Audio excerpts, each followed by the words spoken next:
Këto jena në mbledhjen e thirrur të jashtëzakonshme të Komisionit për Ekonomi dhe që konstatojmë, siç po shihni edhe vetë, që nuk ka kvorum për vazhdimin e mbledhjes për shkak se nuk janë 6 anëtarë në këtë mbledhje. Siç mund ta keni parasysh, është orkestrim nga ana e pushtetit apo e qeverisë për mos me marrë pjesë në mbledhje, ashtu që mos me u mundsu raportimi i ZRE-s ose zyrës rregullatorit të energjisë për situatën aktuale. Për t'ju informu pse i kemi thirrë në mbledhje të jashtëzakonshme dhe raportim ZRE-n, jo vetëm për shkak të tarifave, po ZRE-ja nuk ka as plan për vitin 2026, nuk ka raport për vitin 2025, nuk na njofton për tarifa gjithashtu, nuk ka pengesa më anë të tregut tjerë që ata i demantojnë edhe vendimet e gjykatës për disa raste. Gjithashtu ka edhe hetim që është i konfirmuar nga ana ndërkombëtarëve për rregullorën REMIT, e që ka të bëjnë edhe hetimin, lidhet edhe me hetimin tjetër me elektroprivredën e Serbisë. Pra, kjo nuk është vetë çështje financiare, është edhe çështje sigurisë, me të cilën ZRE-ja duhet të përgjigjet edhe duhet të tregoj se sa edhe si po punon te tutje. Si zëvendës kryetare e deklaroj këtë mbledhje të pamundon për me vazhdu mirë po. Gjithashtu kisha dashur m'ia dhon fjalën edhe të tjerëve, nëse dojnë më u deklaru për këtë rast, duke filluar nga deputeti Ferhat Shala. Faleminderit. Përshëndetje gjithëve, faleminderit nën kryetare.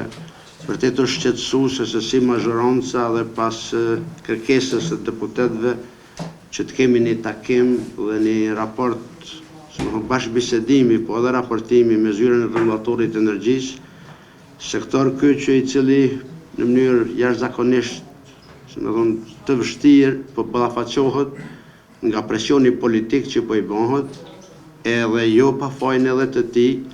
Sot ne kemi një varg pyetjesh të cilat institucionet e vendit, parlamenti, qytetarët duhet të kenë përgjigje.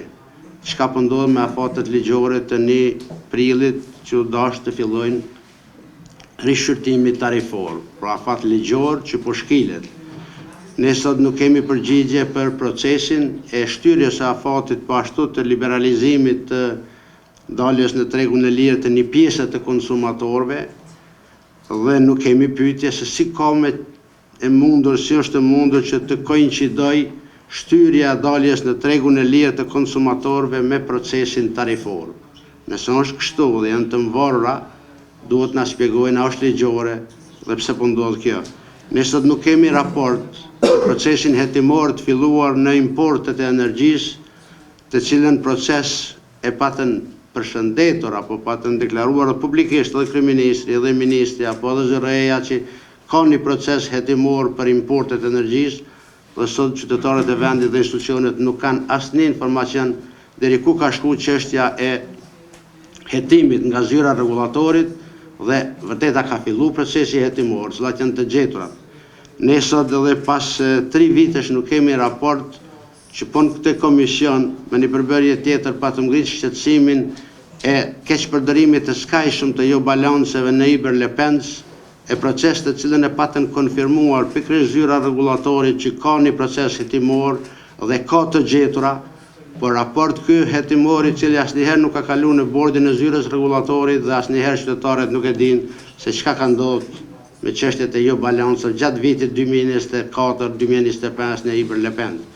Pra, një sër shkeljesh procedurale, ligjore, menaxheriale, ne edhe sot nuk e dim se çka po ndodh me çështjen e ofertave, gjithsesi të aplikacioneve të KEC-it, KESCO-s dhe të kostit për çështjen e ngritjes tarifore. Sipas raporteve publike të deklaruara nga këto institucione, po nga vetë ZRE-ja, ne tashmë kemi kërkesë për ngritjet e tarifa për rreth 20%. Në anën tjetër nuk kemi informacion a ka filluar shqyrtimi i këtyre raporteve dhe a janë të raporte reale. Nëse janë reale, ne do të kemi një qëndrim të qartë sa do të jetë çmimi i arshëm i energjisë. Nëse nuk janë reale, ZRE-ja ka obligim që të fillojë hetimin më një hershëm për këto raporte improvizuese nëse janë kështu.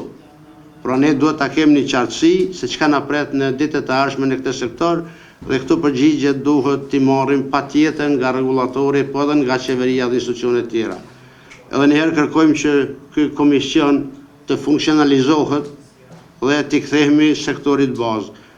Ka edhe sektor tjerë që ky komision mbulon e që ne kemi obligim që kryetarja dhe kolegët tjerë të vinë, të jenë përgjegjshëm e të dinamizojmë punën dhe detyrat që i kemi. Njëjtën situatë e kemi në këtë komision edhe me sektorin e minjera. Tani me komisioni i minjera dhe mineraleve është jo funksional, nga 5 antarë qeveria pa të zgjedhur 3, e nga 3 njëri është pensionu dhe edhe pas pensionimit vazhdon të kryen jashtëligjshëm detyrat të udhëtoj brenda dhe jashtë vendit me të paret e taksapaguesve tonë e të merr vendime krejtësisht arbitrare në dëm të sektorit të minjerave. Pra, kemi kërkuar në mbledhjen e ardhshme, nuk është hyrë, kemi kërkuar interpretim ligjor dhe nuk është kry interpretimi ligjor nga institucioni praktikisht i këtij komisioni dhe ne sot jemi praktikisht në terr informativ edhe për sektorin e energjisë, edhe për sektorin e minjerave, edhe për sektorët të tjerë. Edhe njerë kërkojmë që të gjenden alternativa dhe mundësi që ata të jenë prezent dhe të jenë në krye të detyrës kryetarja me gjithë kolegët tjerë. Ju faleminderit.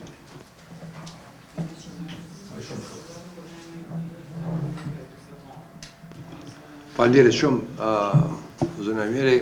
Atëherë shumicën i tha deputeti Ferhat Shalja, po ndoshta çka kisha dëshirë të veçanë me fol është pak sa i përket mosardhjes kolegëve tonë nga lëvizjave vendosje, të cilët nuk e kuptoj se për çfarë arsye mundin me pas një punë më të rëndësishme se kjo sot, kur vjen që gjithmonë kur vije punat e faturat e rrymës apo kur vije punat e gjendja qytetarëve tentojnë të kanë gojën plot se u intereson gjendja qytetarëve, e në një situatë kur ti ke të bëj me detyrën tonë, për me ardhë me përfaqësu zërin qytetarë ndaj institucioneve të ndryshme të cilat kanë rol për jetën e qytetarëve. Sot këtu nuk kemi mbledh me bo një punë opozitare, po me mbledh me bo do pyetje që na sqarojnë dhe rrisin transparencën për paron publike. Dhe me ardhë një situatë tillë ku asnjëri prej tyre nuk vjen. Dhe në anën tjetër proklamojnë se është kushtet në kuvend janë të favorshme me orë me punu e do të punojmë dhe kur i thirrën me punu largohen i ikin dhe i lojnë qytetarët me barë të mëdha financiare, mendoj që është totalisht jo e përgjithshme, pra është një papërgjegjësi e lartë, edhe nuk pi kuptoj deputet e lëvizjeve vendosje sepse nuk kanë ardhur sot. Çka është qëllimi?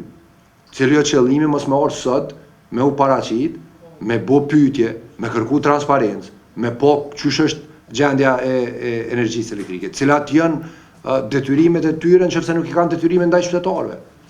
Detyrimet me rujt bordet të saktuara nuk është roli i deputetit. Roli i deputetit është me marrë mbytyje bordin, jo me mbrojt. Jo me mbulu aspektet e tyre jo ligjore, jo me mbulu mallverzimet e tyre të cilat i kanë bërë në emër të votës që e kanë marrë nga këta deputet. Pra dhe jemi në një situatë këtu ku na pamundsohet me punu, kemi ardhur për me punu, me thirrni bord i cili në mënyrë edhe ata janë më shumë se na. Kanë mujtë me bo pyetje më shumë se na. Mirë po, ne po tentojmë që me votat tona ta krijojmë një mundësi të një transparencë më të madhe. Prandaj deputeti Shalja veç i përmeni shumë çështje të cilat janë të rëndësishme, mirë po i kthejmë kësaj. Qytetarët përballen me kostot jetesës jashtëzakonisht lartë. Në tentimet tona për me kriju një transparencë më të madhe, për më ndihmu nesër qytetarëve, po na pamundsohet sot nga deputetët e lëvizjeve vendosje të cilët nuk kanë ardhur sot këtu dhe kanë pamundsuar këtë mbledhje dhe kanë mbrojtur bordin e ZRE-s mos me u përgjigj në pyetjet e deputetëve. Faleminderit shumë. Për mos me u përsërit shumë, për shkak se pajtohem plotësisht me atë që tha edhe kryesuesja, edhe profesor Shalja, edhe Urani, unë dua t'i them dy çështje që mendoj janë bukur të rëndësishme me theksu. Para lidhet me mos pjesëmarrjen dhe ikjen e bordit të zyrës së rregullatorit këtë takim. Për mua kjo është bukur e qartë. Ikja nga përgjegjësia, ikja nga ballafaqimi i zyrës së rregullatorit ma konfirmon ndikimin e plot politik të lëvizjes vendosje të qeverisë mbi ta. Nduket dikon e pyeta, thash, a janë këtu këta ZRE-ja, kryesuesja ma konfirmoi, tha këtu janë, po janë shkuar nal mas parit. Ata e kanë detyrën me qenë këtu para nesh. Pra, çfarëdo vendimi që merret, çfarëdo ndalje, çfarëdo hetimi që ndodh në zyrën rregullatorit, ajo është me pull, drejt për drejt, prej qeverisë, e cila siç po shihet ka ndikim të plot mbi ta dhe parandalon një ballafaqim bukur të rëndësishëm të temave që ngritën kolegët më herët, të cilat nuk duhet i përsëris. Çështja e dytë lidhet me çmimin e energjisë.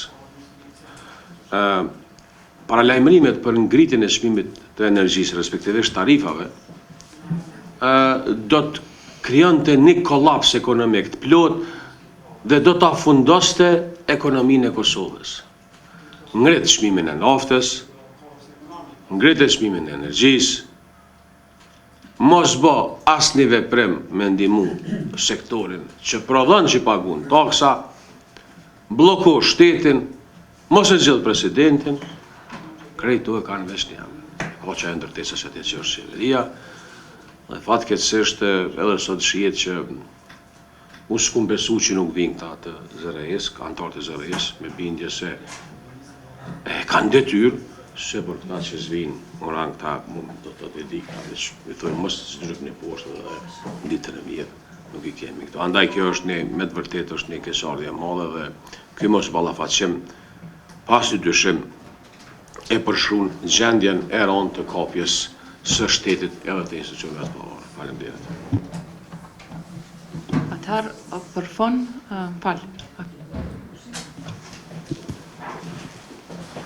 Poštovana potpredsjednice, poštovani kolege, potpuno se slažem sa svime što ste rekli, da nije način da se neko iz pozicije ne pojavi ovde pred nama koji smo u opoziciji i da skrivanje ovakvih stvari, pogotovo koje su u pitanju za građane, je jako bitnije, da su cene skočile, da su plate male. Ja se samo plašim, pošto dolazim iz srpske zajednice, da Kurti i njegovi sledbenici opet ne iskoriste ovu situaciju, da opet još neki Srbi budu uhapšeni kako bi se medijski pokrile sve ove malverzacije. Svaki put kada se ovako nešto krije, nažalost, neko od naše zajednice nastrada. Ja bih zamolio ljudi iz opozicije da shvate i da poštuju opoziciju koja samo traži da sve bude transparentno i javno. Da kad mi iz opozicije zatražimo neki sastanak, da bar budu da nas upristoje, da budu sa nama. Hvala.